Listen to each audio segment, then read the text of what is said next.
sometimes the circumstances might not be ideal, but you have one restriction, and it's that one restriction that's going to get the project off its feet or get that thing off of your to-do list. And we call it the red balloon. So even when we're talking about it, like when he and I have our little chats in the morning spiritually, when maybe we're asking like, I don't know why this is this way, and like I can't understand it.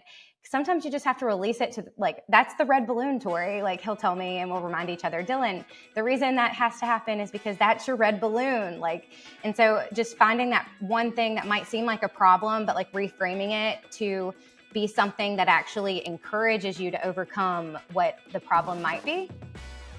Hello and welcome to another episode of the Wisdom and the Tangents podcast, episode 221. I have my friend Tori Blackmon on the show, and today we're talking all about what it looks like for creativity and having a real and fulfilled life to mesh together, to meet, and where that like good sweet spot is. And we go through a lot of, we talk about a little bit of photography through this, as we are both photographers, but a lot about intentionality and mindset. And if you know anything about me, if you have been around for a little while, you know I am all about intentionality and mindset. So yeah, this is a really great episode. Tori and I got to meet in person at a conference earlier this year, the Heart Conference, hosted by friends of the show, Evie McLeod and Lindsay Roman. And that was just such a fun week. I got to meet her and her husband, Dylan, and we just connected over so many things. Brisket nachos, as you will hear in the episode. But yeah, this is a great one. I'm just going to let you get into my conversation with Tori. I'm really excited for this conversation.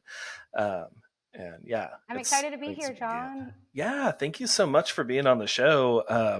I'm really excited to connect because we reconnect because we did connect in person, which is always fun when I get to like meet a guest in person or like have someone on. I'm like, oh yeah, we've shared lunch together before. This is a fun time. But yeah, Victoria, welcome to the show. Thank you, John. So yes, I'm Victoria. We had lunch together with my husband at the Heart Conference. We were all chilling over a big old plate of nachos. They were nachos, right? They were really good. Yeah. I'm pretty sure we got that. Like they were it was like brisket nachos. Yeah, they were like brisket nacho fries. Yeah, and that's just what it like was. With queso on top. It was so good, but it was so heavy. And we were doing that for lunch. Like I think we did that twice, two days in a row, and both days afterwards of just like sitting there listening to the speakers, just like, I am so sleepy right now. I just need all of the iced coffee. Yes. But I'm delicious. I think they were fries now that you mention it. But yeah, still a good conversation or a good, I guess, food thing to have good conversations around, because I think about that lunch whenever I think about you and the Heart Conference and stuff. Cool. Yeah, it all ties together. And we met there. And yes, I'm here to talk about creativity and just living a real and fulfilled life, which is my passion. And I have a photography business with my husband. So Dylan and I are both photographers like you are, John, but a little bit different of photographers. So we do a lot of real estate and property photos, and we do some video for businesses and things like that. But I think that you and I really talked about like the vintage cameras and stuff like that. So I have a love for the camera itself. And so that was kind of what we bonded over while we were at the Heart Conference. So. Oh yeah. Yeah, no, I love that. Like there were so many different people from different photography backgrounds at the conference too.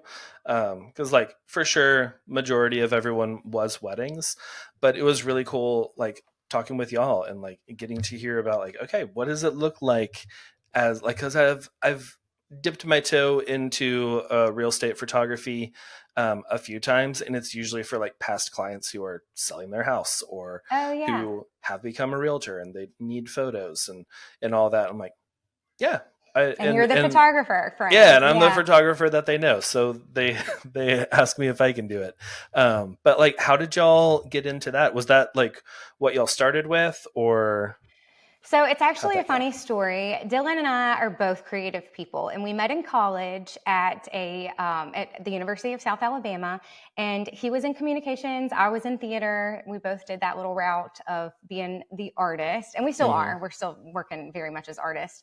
But when we graduated, we both talked about what we wanted to do long term. And I loved the idea of like making like anything to work with the camera, but more video aspect. And so I, of course, had this and still do have a dream of like, making a short film, making a motion picture, something like that one day. And he also has a background in communications working he graduated with like a film and television degree. So he also had that, but he graduated a year before me, and his main concern was not finding a job where he could use his camera. And so we really wanted to find a creative outlet for both of us to make stuff online, because this is like the age of Vine and TikTok wasn't even a thing, and like Instagram was not where it is right now. What can we do for 6 seconds that'll capture your attention? And it was fun, and that was really like the beginning of his and my relationship, is just making creative stuff. We entered short film scrambles and things like that. And so when he graduated, I was a year behind, but still had some projects and things at school that I was working on. However, he was just trying to find a job that he could work with his camera. And both of us have family, his mom, my dad, that were in real estate. And one of our first dates, I remember talking to him about how we both did, like, he agreed we didn't want to end up as realtors. Not that there's anything wrong with that. It's just growing up with a parent in real estate. It kind of, as a creative person, it kind of seems like to be like the ultimate hustle job. And so he and I both were like, let's not be real estate agents. And so this was kind of how we fell into it, was deciding right then and there, like, this is where our, goals are, and this is what we don't want. And I think as a creative person, we can talk more about it later, but deciding like what you don't want to do is just as important as deciding what you do want to do, and having that clear vision of like, okay, not that because I don't believe in anything being a failure, but like what would be a thing that would point me into a direction that I am not living the life that I feel God has called me to live. And we all have different places, different journeys and stuff. But for he and I, it was wanting to work with a camera full time, getting paid, having that be our career. And so we got with our parents at the time, who were the real estate agents, and asked for their contacts if they knew anybody who could use photos, and that just grew. And so now we've been doing Cacti Palm Productions, which is our production company, for almost 5 years. I cannot believe it, John. Like, it'll be 5 years in July. And nice. Very soon. Yes. So he and I are just really happy about that, and it's a dream that we have seen come to life, and there's no way we're stopping now. So we're both married, and we're just really proud of the production company that we built. And hopefully, because we keep it on our vision board, that those short films, those feature films or movies or commercial projects, we'll get some more of those. So we've worked on a couple, but that's ultimately where we want to see ourselves in 5-10 years. Nice. That's cool. I am a big advocate for like speaking stuff out, and not just like, well, I have this dream and it's in my head, and one day, and but speaking it out to other people, and having it on vision boards, and having big goals set for like one day. Like, I don't have a date tied to it of, I know some people are very much like, okay, put a date, January 1st, 2026, I'm going to have this done. Which is cool. But like, for me, I'm a little bit more just kind of like flowy, just like very flexible of like, this might happen here. I don't know. But like, speaking those big goals is huge. And it also keeps it on your mind, to where you're not like, oh yeah, I used to have this goal or this dream, but I haven't thought about it in a while, and it keeps you thinking about it. So yeah, I'm excited for y'all. I love the work that I've seen, and I love like how y'all got into it, and what you were saying earlier of like, it's so important to sit and think, like, especially like when you're starting your business, or when you're in your first few years, to sit and not think about like, okay, what do I want to do, but also what do I not want to do, and make a list. Like I was just talking um, with another photographer, and they were like, is there anything that you wouldn't want to photograph? And I was like, yeah, yeah. Yeah. I have a list. I have, and I have like a really good referral system too for those things. Cause Right. I love photographing families. That's fun. I like doing that. Newborns though, not so much. It's not really my jam. I've done it a couple of times. I wasn't good at it. The newborns didn't seem to be having a great time, and like the finished product, they were fine and everything. But I was like, I know that this is not what I like have a passion for, and what I'm Right. really thrilled about doing.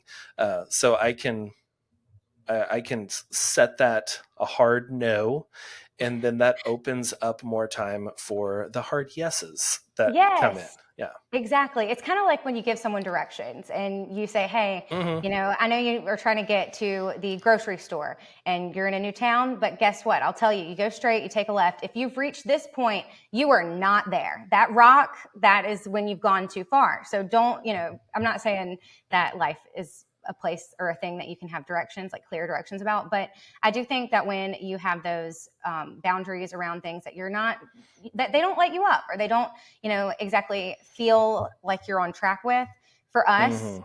it is weddings. It's like, I love people who get married, love the idea of marriage, loved our wedding photographer, loved our wedding videographer. Wedding videos stress me out so much that I'm like, this is a clear no for me. But I think it's just, everyone has a different gift. Like God gives us those things so that we can decide, hey, I do not like bananas, but I do like broccoli or whatever, like, Right. so it defines us in that way of being able to experience the gift of life and the talents that he gave us to the maximum that we are able to, because Mm-hmm. we can tell what is working and what's not working for us. So yeah. Exactly. Yeah. And then lean into what's working, and Yes. like you'll continue to build like stronger and stronger. I've heard some people talk about like work on your weaknesses and like build that up, which to a point, yeah, sure. Like Yeah. if there are some weaknesses that you have to use, um, work on those.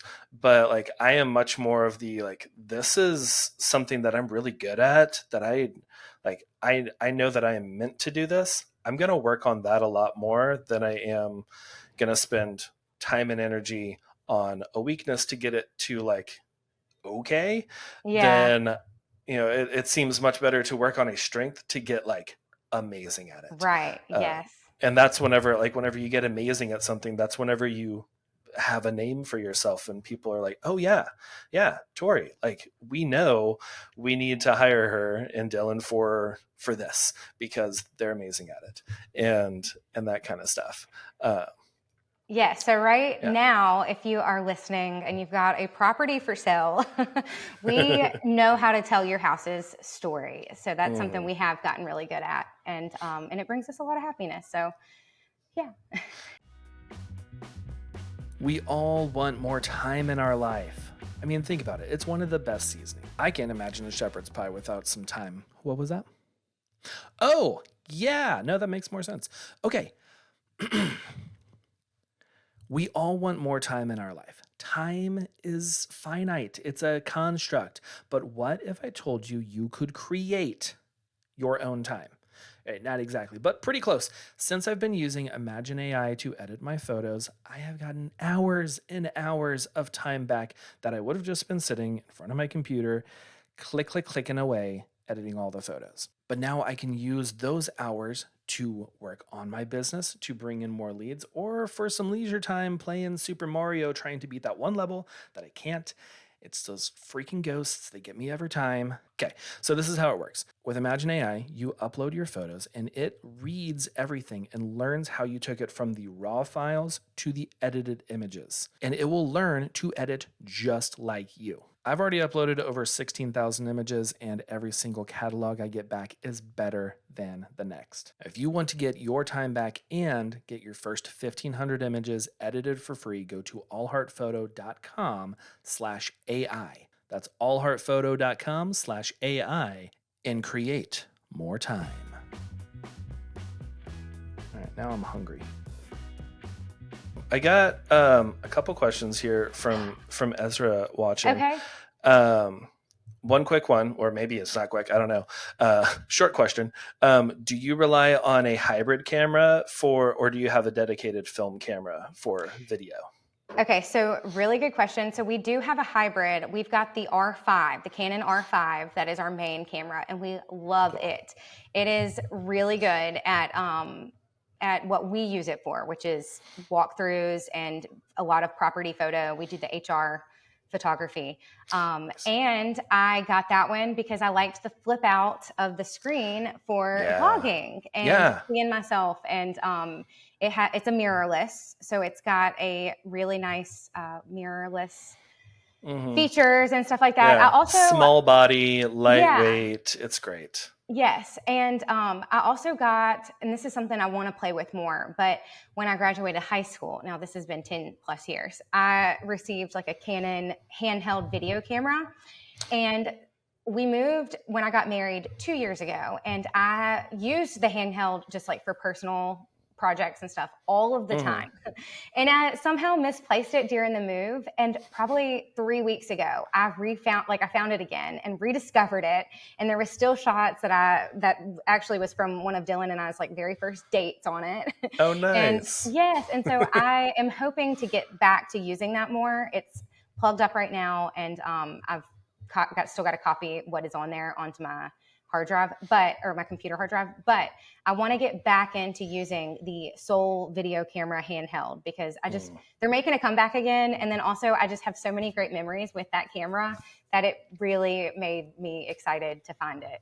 So I hope that answers his question. Yeah. I love that those are coming back in like the retro style, and retro seems really weird to talk about like the early 2000s and like 2010s. Right. But like this guy, like a little point and shoot digital camera. This is a little like Kodak Easy Share or something for those listening only audio, but like that kind of thing. I see so many people with those now, just taking little videos and taking photos, and like they're not great. This is a whopping 8 megapixels at full quality. It looks like one I had early on, when, which I loved, but yeah, they are. I've noticed a lot of those coming back around. I almost bought one the other day that was on sale that was like $50 like that. And this is what I really liked about our conversation at lunch that time, John, is Dylan's like, we've got a great camera. Like, we don't need any more. And I think that's a good way to be, like, to appreciate, because our R5 is our like main camera. Yeah. He does have a Mark IV, I think, but, and we use that occasionally. I do think that sometimes you just need different cameras. Like, it's fun to play with different mediums and tools and stuff. And it's like an artist who, maybe loves using a pencil, but can also appreciate a palette of paint colors and things like that. So I like having multiple cameras. I think that it's fun to try them out and see the different styles. I also love, this is not at all the same, but my little Instax camera, I bring that on vacations and stuff just because they're good little memories to have just one picture of something. It's like a treasure, Oh yeah. So, just different cameras. Just one. Yes. Just, and I still you can never take just one. It's like so many. But when I say one, I mean like the copy. Like no one has that, and it's just the one moment that is captured. And there's really something special, I feel like, on that level of like having just that one single moment captured. Yeah. I feel like as a society and just technology has moved so far into digital instant, just like take a photo with your phone, or take 25 photos in just a couple seconds, and then be like, this one's good. And like, we've moved so far into that where like a photo doesn't hold as much value as it used to. Right. Like, I mean, it still does whenever you, like, lose a loved one or someone, you have that photo. But like, just taking photos, like, it's so easy and accessible now. And I think as we've moved further and further that way, more and more people are just like longing for that, like the Instax or the Polaroid of, this is one. I don't have this digitally anywhere. Like, I just took a photo Polaroid of me and a couple at the end of their engagement session, and I am going to send that to them later. I'm not going to keep a copy because that's the only one. I might scan it into my computer just to, do Yeah. like a fun reel or something later. But like, I feel like we're shifting a little bit more to the, not so much the nostalgia of it, but like the intention and the slowness. And like, I think that's why like film cameras are becoming a lot more popular now than they were 5-10 years ago, because of the intentionality you have to have when you've got 10 shots on a roll of 120, and that's all you got. I And know. that's all you can take. And if you're out of focus, or camera shake or anything, it's like, well, can't just delete that one. Now you have Right. 9 shots. And isn't it funny how in a world where we do have, like, everything has a camera, your iPod, or not iPod, your iPad, excuse me, Mhm. but your iPhone, like, everything has a camera now. And I think that, yes, it is becoming more intentional when we do have more of a, um, like a restriction, and that restriction might be your film, or like how many you can take, or Mhm. just the one single shot. So going back to Dylan and I and how we met, I promise this is going to come back around, but Cool. one of the very first projects that we did, we were not dating at the time, it was still in school, and it was a short film for a student film project.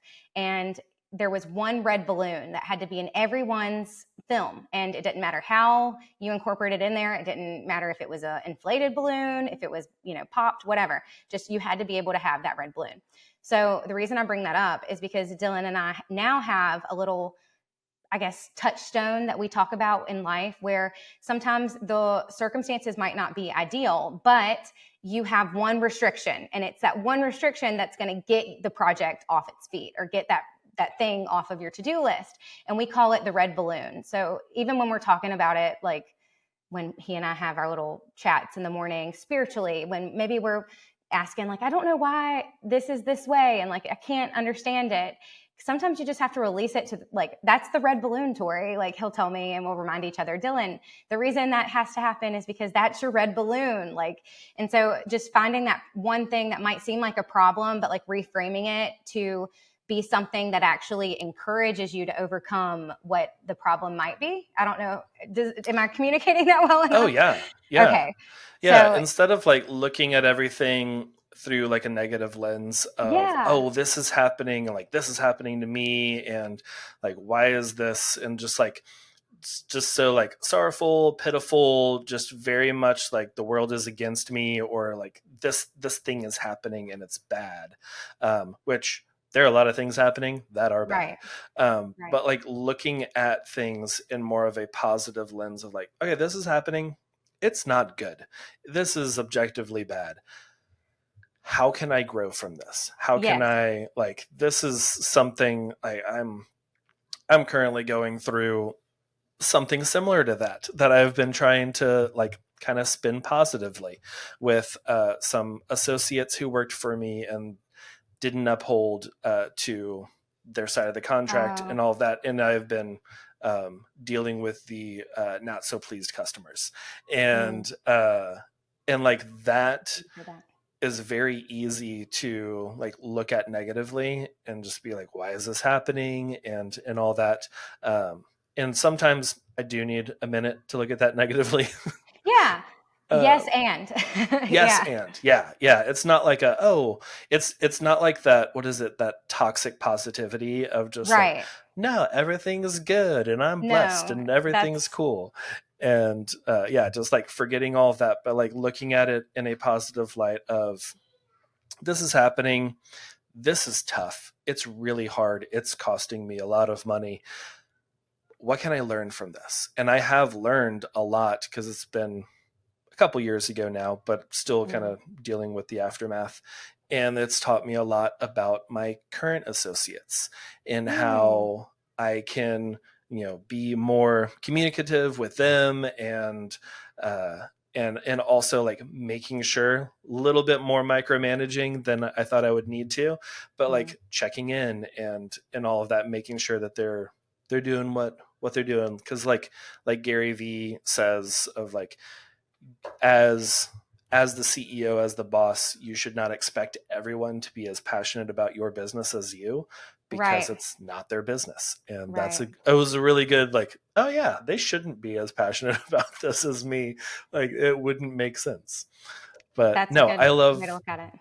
yeah, I love that that looking at things with positivity. I think that Yes, the red it just balloon. If changes. Yeah, the red balloon. hopefully, yes, that will be something that one of the listeners could possibly take away of just, sometimes the balloon might pop mid recording, and how are you going to work that into the project, or how are you going to work that into what's happening in your life of like Yeah.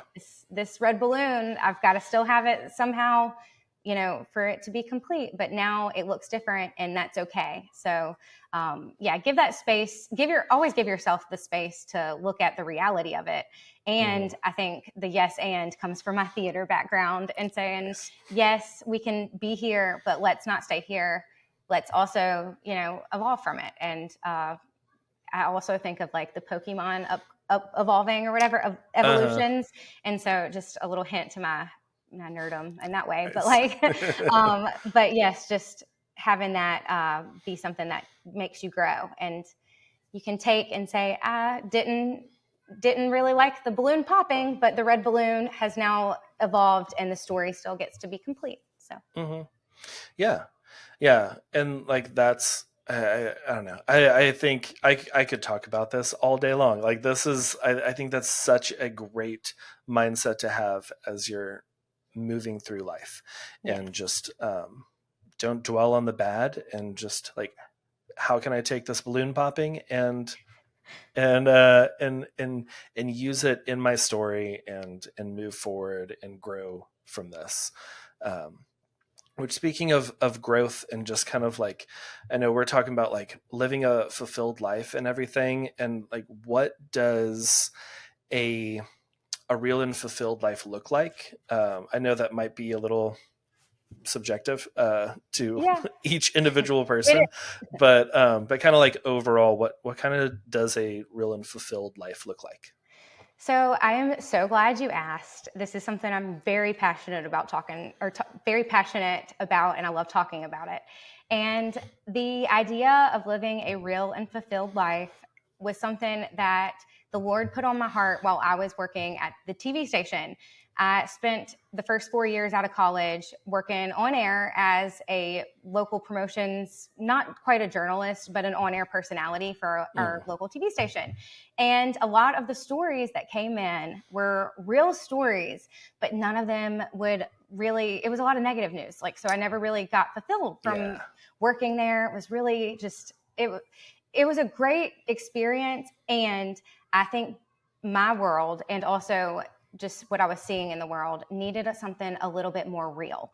And the news stories were so real that, again, they were kind of like not leaving you fulfilled. So I made it my mission in life to, at least for one person, myself, make my, like, I think that's all God really calls you to do, is to just live your I can't even speak, your most authentic self, and to find your own fulfillment by being real.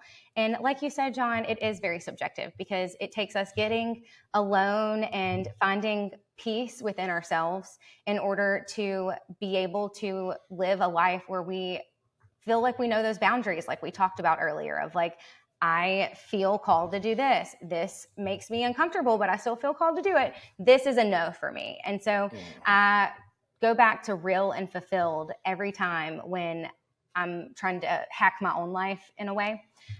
If I'm ever in a funk, or if I know someone who maybe is asking about for my advice about how to get themselves out of a funk, I just go back to that. Are you feeling real?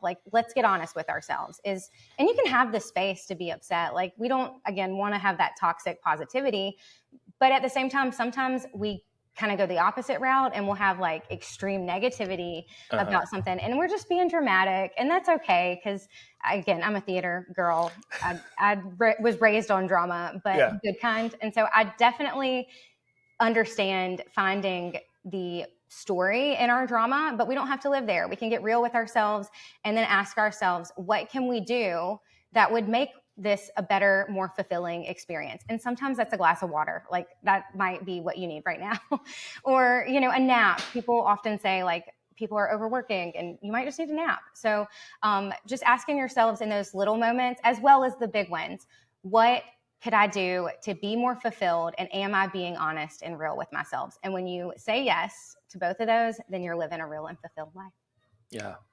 Yeah. No, I love that. And I love that you cause yes, as the news, what I see on TV, a lot of stuff that gets shared a lot is typically negative. And I think that, it catches people's attention, and It does, it causes people to comment, and sure, it's great for engagement and all of that.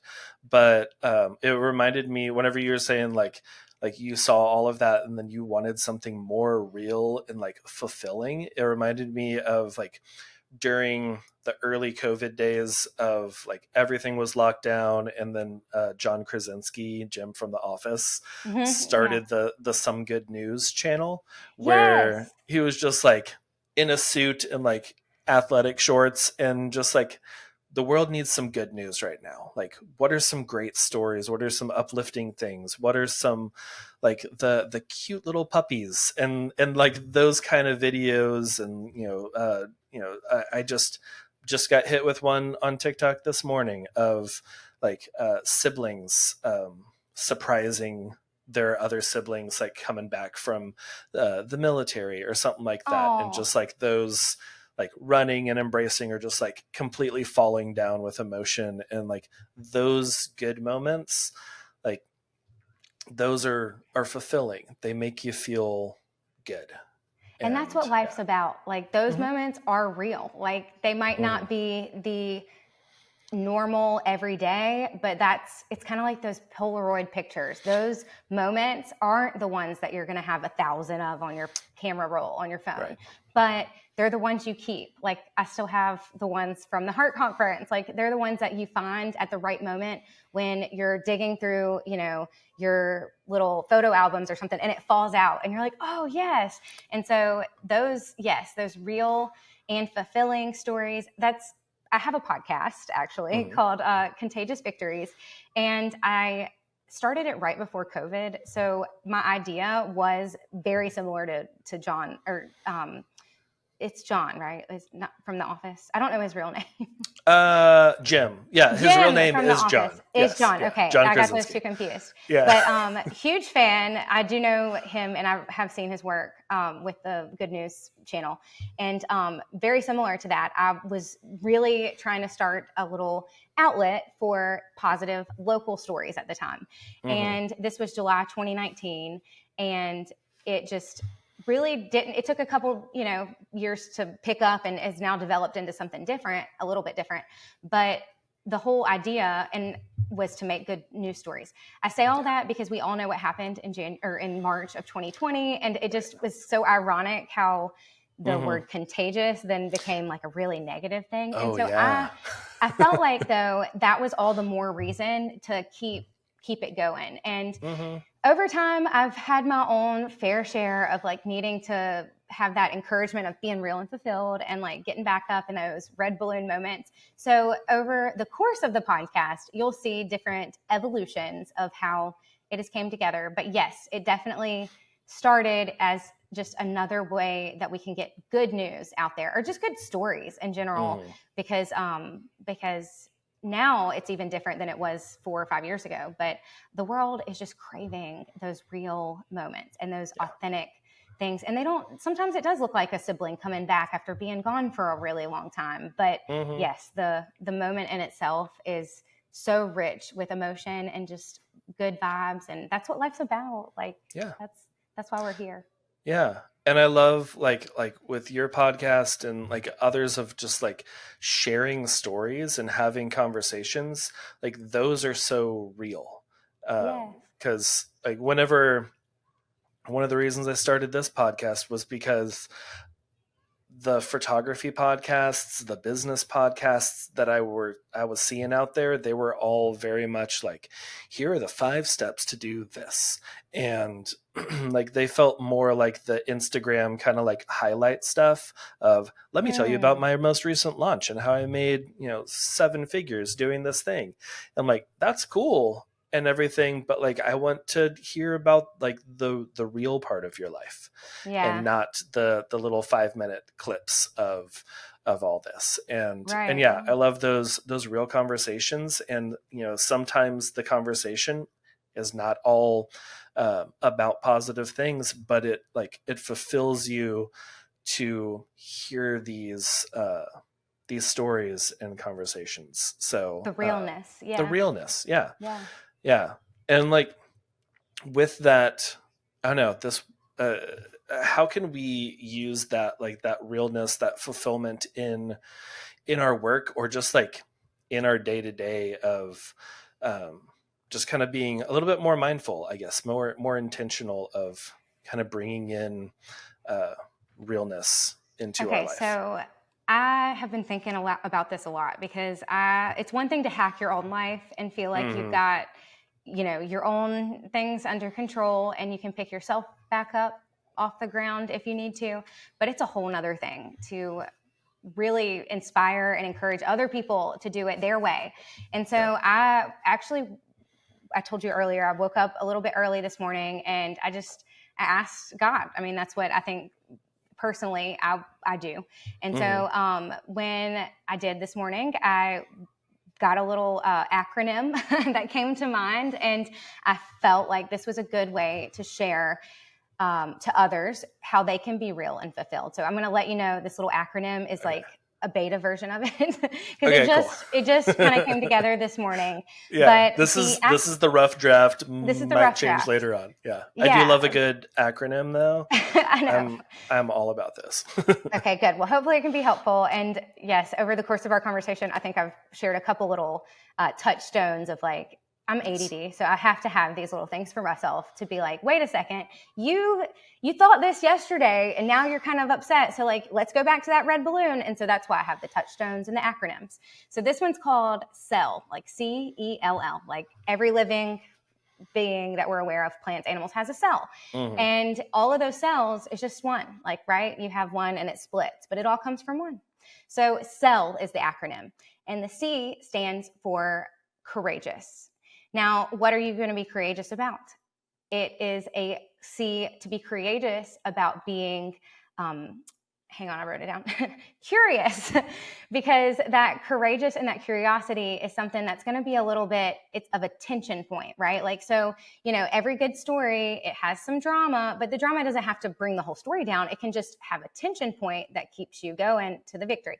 So the curiosity and the courageousness is your C. Try to stay curious whenever you're in any situation that you're doubting yourself or you're maybe not feeling too good about. Ask yourself, are you still curious? Are you still showing up and finding things that you are interested in? Because when you're interested in, that's a good sign that you can move forward. Like, I think that's why even in the newsroom, they use things that are kind of like negative and clickbaity, because those are interesting. We love looking at things that have unsolved problems. But in our own lives, that can also get us a little bit off track. So stay curious, stay interested, and focus on things that light you up, because number 2, the E for CELL, is enthusiasm. You don't want to be negatively curious. You want to be enthusiastically and courageously curious. So find things that light you up, the things that you get enthusiastic about, that energy is going to draw in your people. Like, you are going to be so enthusiastic that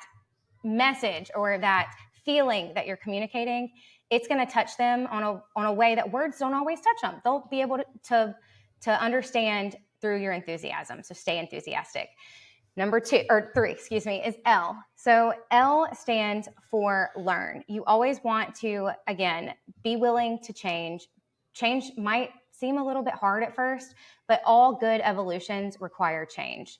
And so if you're staying, malleable, and you're staying interested and curious, and you're enthusiastic about what you have discovered, then open yourself up just a little bit more and let it into your life.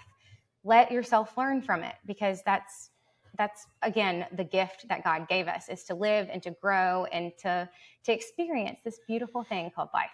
Now there's one more L. There's one more L. And you might think that this one should have came first, right? Because the L stands for lead. And often you think of like line leaders, but I'm a big fan of John Maxwell.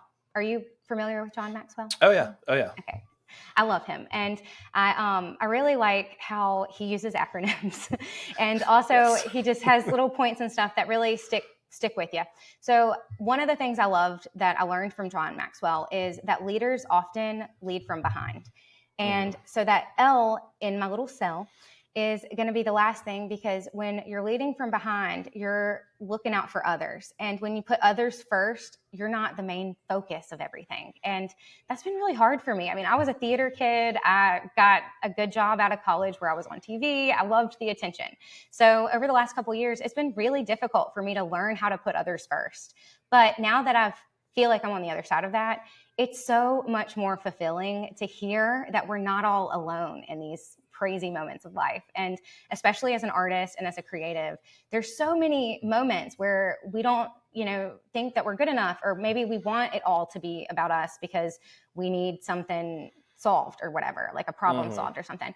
But if you remove your ego out of it and you actually start leading from behind, then it's not only more real and fulfilling, but you're able to help people and like genuinely show up in your gifts and use your gifts that God gave you in your life and say, wow, like maybe this wasn't ever all about me, and that I was really just put here to help so-and-so, or like, we're all on a different journey and there's multiple journeys. But I say all that because, again, a good leader leads from behind. And when we don't make it about us and we make it about others, then it's like not only making the world a better place and it's, making you feel good, but it's actually being of service the way that God created you and intended you to be of service for. So that's my little real and fulfilled tangent. I love it. And like that, like the lead from behind, the like servant type leader, the generous leader that's not, like you said, you taking your ego out of it.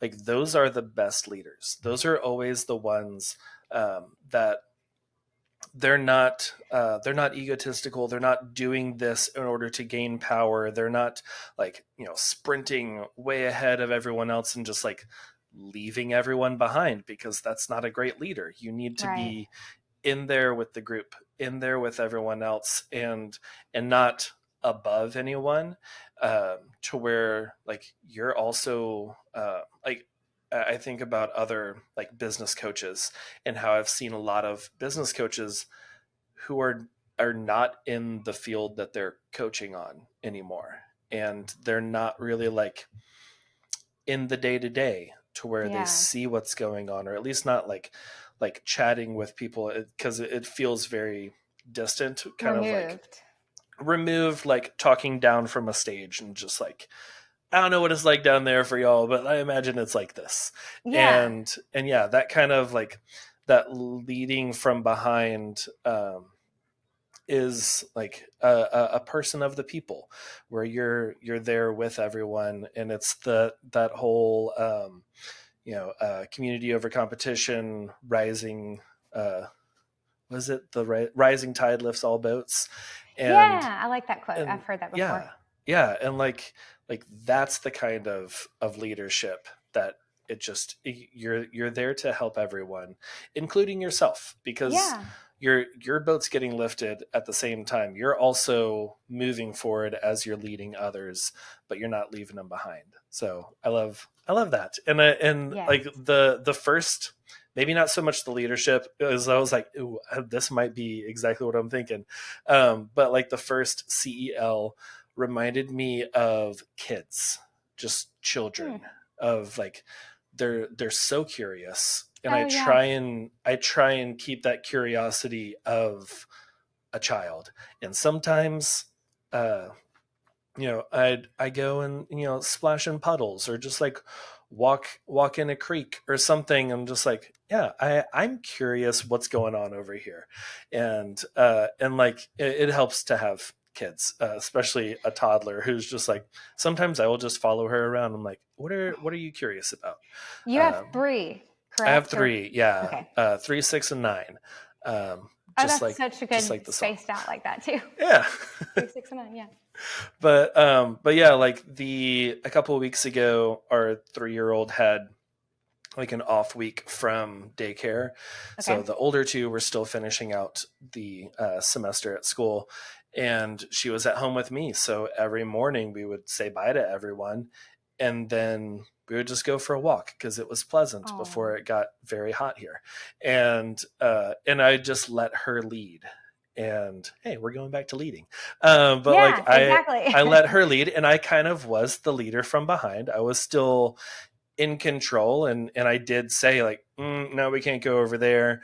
Like you chose not to wear shoes on this walk. We are not going over there in the sharp rocks and stuff. But like letting her lead, and we saw a rabbit, and we like chased after a rabbit for a good 20 minutes of just I like bet that was so seeing fun. where it was going. And yeah, it was like that kind of stuff. I always love the childhood curiosity and the childhood enthusiasm of just, there's no as I grew up, kind of like a later child into my teens, had a kind of like a damper, like a wet blanket kind of put on me of, I can't be this enthusiastic. I need to be calm, collected, and all that. And just like the enthusiasm of a small kid is just it's contagious. It's contagious. Yeah, exactly. Well, I did that on purpose. No, I'm just kidding. Yes. But yes, so I think there's a study, and I don't know if I've shared this online or not before, but I know I've talked about it with several people, because I think about this little touchstone quite often too, where there was a study where they asked kids to draw a mailbox, and from like 3 years old to I think like 7 years old, people are like, no problem, mom, I gotcha, or dad, or whatever. I can draw a mailbox. Like, I'm Picasso in the mailbox department. But then I think it's like around the age 8, and we, I guess, become aware of what a real mailbox looks like. But it's not the same way that when before we knew what a mailbox was. Like you could point to any mailbox and that's a mailbox. But it's almost like we start realizing what other people would believe a mailbox to be. And I'm so guilty of it. For a while, I was like trying so hard to draw a mailbox the way someone else would see it. And that's so sad. Like, I mean, not just because of like, why would you do that? Because that's taken away your gift of imagination. But at the same time, you're not drawing the best mailbox because you're thinking about what someone else is. So it's like the second, I don't know if you've heard the saying, like it's firsthand information, secondhand information, thirdhand information, and the credibility about that. Well, if you're looking at it and drawing it and creating a world based on someone else's lens, then that's going to be automatically like not correct. It's going to be a little bit diluted, or, I don't know what the right word is, but pixelated or whatever. So go back to that, have that enthusiasm that you had as a kid. I tell myself this all the time, and just draw the mailbox. Like it's not that hard, and this is especially true lately as I've been getting into more interviews on my podcast and inviting people on and hearing more about their stories and getting curious about their worlds and learning from things that we can all share. And just hearing everybody else's story. We all have a very, very unique lens to draw our mailbox out of. And it's just so much more beautiful, fulfilling, and real when we take away all of the expectations and just draw the mailbox. So Yeah. yes. Yeah. And I love that. And like that drawing the mailbox of, because it's not even like secondhand information of this is what they're saying I should draw the mailbox. It's your perceived secondhand information Right, of what right. you think other people are expecting your mailbox to look like. And they're just wanting your mailbox. They just want Yeah. to see what you can create, what you do, what's in your mind. And you're like, what would they think? Do I need to put the flag on the left side, the right side? How do I need to, is this going to be a brick mailbox? Is this going to be like on a stick? What are they thinking of? And like, there's so much of that overwhelm of all of these possibilities. And you're thinking, what are other people expecting my mailbox to look Yeah. like, instead of Yeah. just what do I want to create? Like we at the end of the school year, they had this art show for all the kindergartners. Our Oh, middle, she's just graduated kindergarten, and they had like where they were all drawing a line of birds, like sitting on okay. a telephone line or something, Okay. and each one was so different. Like each of these kindergartners were just like, this is a huge bird. This one had tiny birds. This one was like a mix. This one only had one eye. And like, it was not, they were all different colored birds too. And it was not like where all of them looked the same. And, it showed that creativity of, what do they think these birds look like? And like it was so different because they had them like all on a wall, and it was just like none of these are the same. This is I great. love that. I bet Yeah. it was really nice to take it in as a just, yeah, like I was saying, like they're Yeah. all so many different beautiful lenses to look through. And we might Mm-hmm. all see the same picture, but wow, the perception, like you can learn a lot by just looking at the whole Yeah. wall of different pictures of the Yes. same thing. Yeah. Yeah. Everyone's got their own mailbox. Yeah. And yeah, I love that. Okay. This has been so great. Thank you for being on the show. Thank you You're for welcome. for all this. I really love this conversation. Can't believe it's almost been an hour. I I was like, know, I know.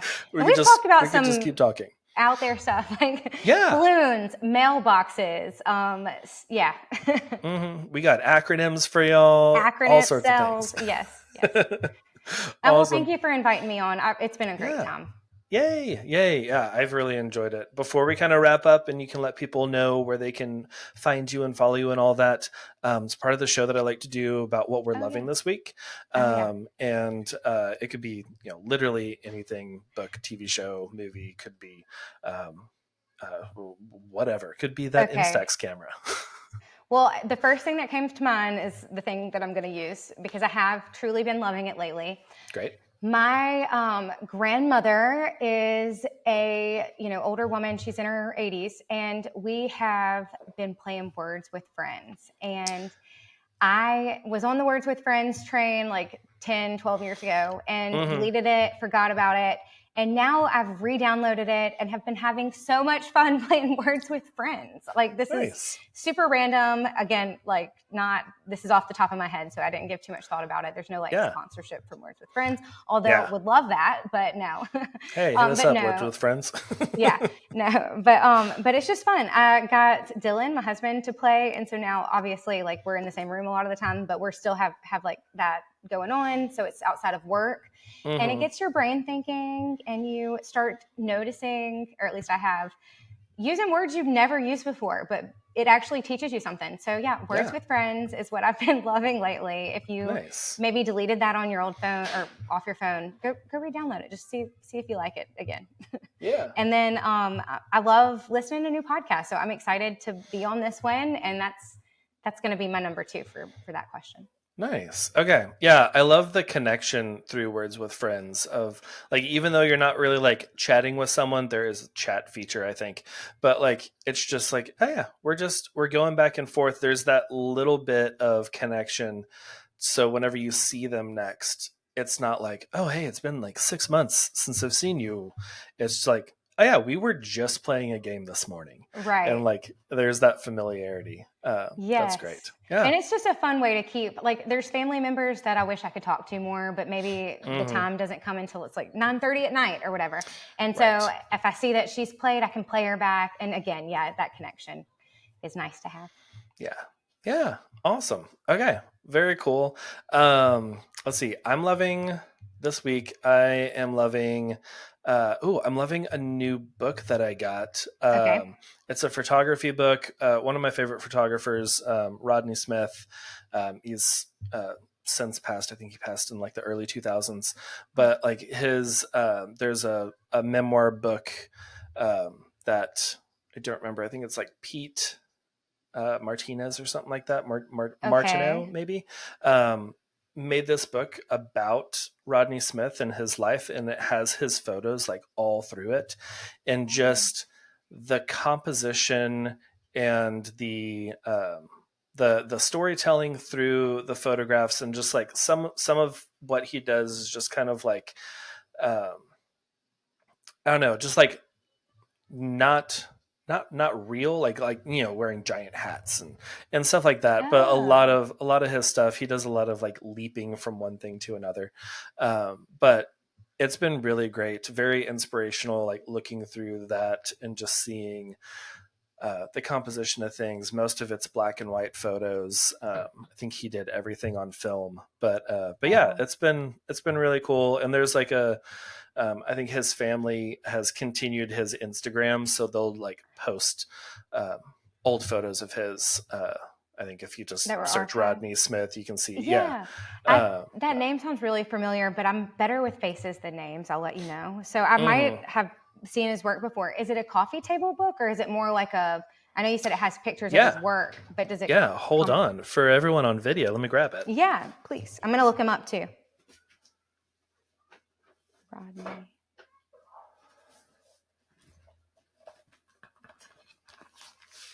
Oh boy, Oh, yeah. putting headphones on with one hand. But And yeah, on, yeah. this Oh, like wow. yeah, Yes. like this is like some of his stuff. I don't know. I can't really see it, but yeah, he's it's mostly like a Oh, those are photograph beautiful. type book, but yeah, like he does a lot of that center focus, which in photography class was like, you don't compose things this way, it's always rule of thirds. And like I love how like he knows the rules and you can break them. Breaks And them. but yeah, I've been enjoying that, looking through that, Oh, and yeah, just getting inspiration outside of my normal what I'm bringing in. So I'm loving that this yeah. week. I'm going to look up I have his website pulled up and I'll continue Okay. to explore it and get Yeah. curious about it Yeah. this afternoon. I'm glad you shared that with me. Sweet. Yeah. And I'll share the his Instagram page too this week, as uh, those of y'all listening through, Apple, Spotify, all that, or if you're watching on YouTube, I'll share the that this week as this podcast is out. Okay. But yeah, Tori, thanks so much for being on the show. I really enjoyed this. This was great. I am Yes. excited about we're going to be recording an episode for your podcast like later this week. So we're getting all the time to chat. I know. It's going to I'm be fun. getting to talk to you on Contagious Victories, I think Thursday. So if you're Mhm. listening now and you haven't checked out the Contagious Victories podcast, go ahead and go over there and subscribe so that when John's episode does come out, you'll be the first to know and have that already queued up to listen to. So yes, Perfect. we're going to talk on Thursday and I'm going to get to hear your story and Hmm. victories. And I'm excited to hear that too. Oh yeah, yeah. It'll be fun. I love talking about life and stories and lessons and all of that. So it'll be cool. So Well, other I've than here's there's wisdom yeah, in these little tangents. there So are they some wisdom say. and some tangents. So other than Contagious Victories, where can people find you online and connect and all that? So I have a blog called Once Upon a Tori, and that's where my thoughts and life stuff goes on my blog. And the same name is my Instagram account. So Once Upon _Tori. And I just share lots of photos of being a Southern content creator down here in Alabama, and positivity and lessons learned. So Awesome. you can just come over there and learn more about being authentic, both on and offline, because that's what we are all about at Contagious Victories. Yes. Awesome. Well, cool. I will have all of the links in the show notes for everyone. And yeah, go connect with Tori. This is great. Yeah. Thank you so much for being on the show. I'm so glad you had me. Thanks again, John. And thanks for listening, everybody. Thank you for listening to another episode of the Wisdom and the Tangents podcast. As always, you can check out all the things in the show notes at podcast.allheartphoto.com. Be sure to follow Tori on Instagram at onceupona_Tori. And her podcast is also on there, Contagious Victories. You can follow this podcast at wit.pod, WITT.pod. Definitely check out Contagious Victories. I will be on there soon too. If you're listening to this the week that it comes out, I believe my episode is also coming out later this week. If not, go ahead and subscribe anyway, and then you will see my episode where, to be honest, I don't even remember what we talked about, but it was so good. I remember leaving that conversation just being like, this is great.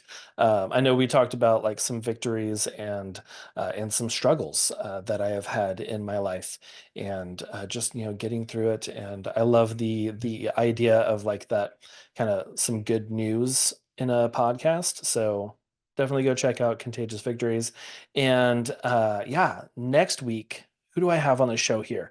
I have Kate Pancoke on the show. She is a fashion designer. She was on Project Runway and Project Runway All Stars. She is an author and just an overall fun person.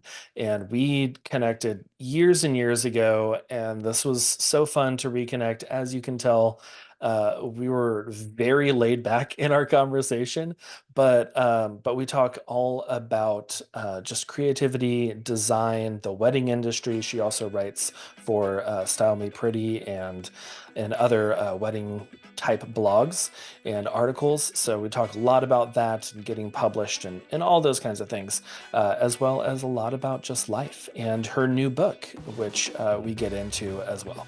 So tune in next week, subscribe to the show if you are not subscribed already, and I will see you then. That inflection was weird on that sentence, and I'm going to leave it with that. Bye.